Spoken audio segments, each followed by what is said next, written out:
Now, more on the latest building collapse in New York. You might have heard a few moments ago I was talking about the Salomon Brothers building collapsing. And indeed it has. Apparently that's only a few hundred yards away from where the World Trade Center towers were. And it seems that this was not a result of a new attack. It was because the building had been weakened during this morning's attacks. We'll probably find out more now about that from our correspondent Jane Standley. Jane, what more can you tell us about the Salomon Brothers building and its collapse? Well, only really what you already know. Details are very, very sketchy. There's almost a sense downtown in New York behind me, down by the World Trade Centers, of just an area completely closed off as the rescue workers try to do their job. But this isn't the first building that has suffered as a result. We know that part of the Marriott Hotel next to the World Trade Center also collapsed as a result of this huge amount of falling debris from 110 floors of the two twin towers of the World Trade Center. As you can see behind me, the Trade Center appears to be still burning. We see these huge clouds of smoke and ash, and we know that behind that there's an empty piece of what was a very familiar New York skyline, a symbol of the financial prosperity of this city, but completely disappeared now, and New York is still unable to take on board what has happened to them today. Presumably there were very few people in the Salomon building when it collapsed. I mean, there were, I suppose, fears of possible further collapses around the area. That's what you would hope, because this whole downtown area behind me has been completely sealed off and evacuated, apart from the emergency workers. That was done by the mayor, Rudy Giuliani, much earlier today, because of, course, the dreadful collapse of the Twin Towers of the World Trade Center.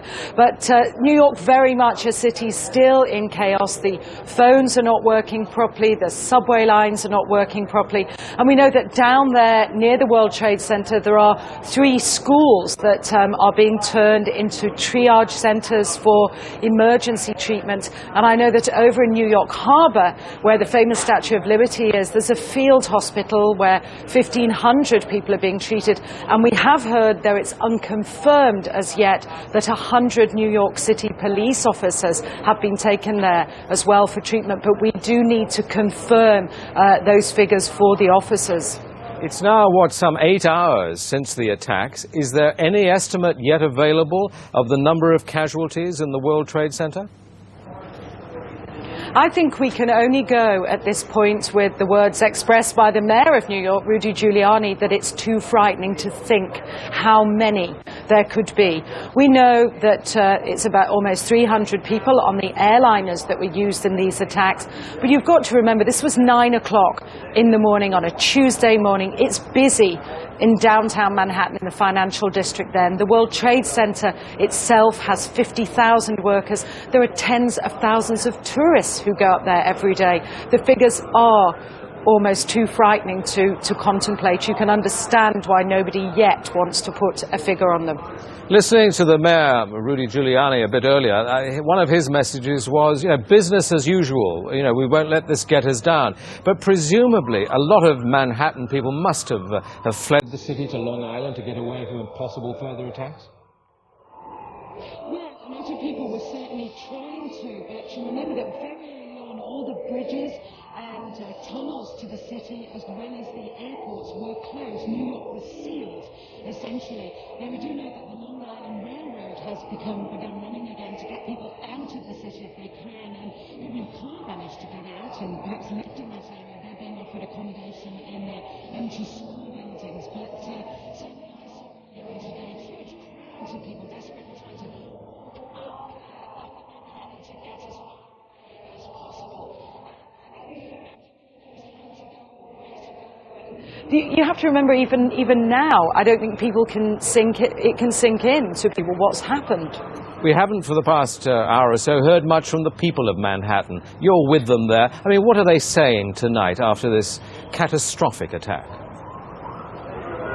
As I said, many just cannot believe this has happened, and I've seen big burly men and women with tears in their eyes today, shaking their heads, wondering what on earth is going on. There was a sense of panic. Our reports from the scene were of people just absolutely horrified. And I've already seen some photographs that a man took down in the downtown area, and it looks like the aftermath of a huge atom bomb or something, just full of debris and of like a white carpeting of snow from all the dust and rubbish that had fallen. I don't think people can comprehend. They certainly have lost any feeling of safety. There's still a great pride in the city. People are determined to fight back, but a great sense of shock and loss. People keep looking at the sky, for example, where you can see the plume of smoke, and say, when that's gone, it won't be there anymore. Our Twin Towers won't be there. Such a symbol of New York. Are they talking yet about revenge and what the government should do to counter this threat, or are they numb still? I think people are still numb, and I don't think people are talking about revenge in that way at all yet. I think people are still too traumatized. We don't know how many people have been killed. We can't even put a figure. I think when you talk to people they daren't even say how many people might have been killed and injured. And I think that feeling, until idea of the devastation, people don't really know what to say or what to think. I think they feel the bubble of their security as being in America has definitely been popped. This city and this country will not be the same, but they don't really know where to turn. That's the very sad thing. I think there's going to be a lot of very, very traumatized people that has hit them very, very hard. Jane, I think many of us, when we heard the news, perhaps on the radio earlier today, were completely flabbergasted by it and just couldn't comprehend it. I mean, it almost sounded too far-fetched. I was wondering what it's felt like for you being in Manhattan. Well, unfortunately, I think we've lost the line with Jane Standley in Manhattan. Perhaps we can rejoin her and follow that up later.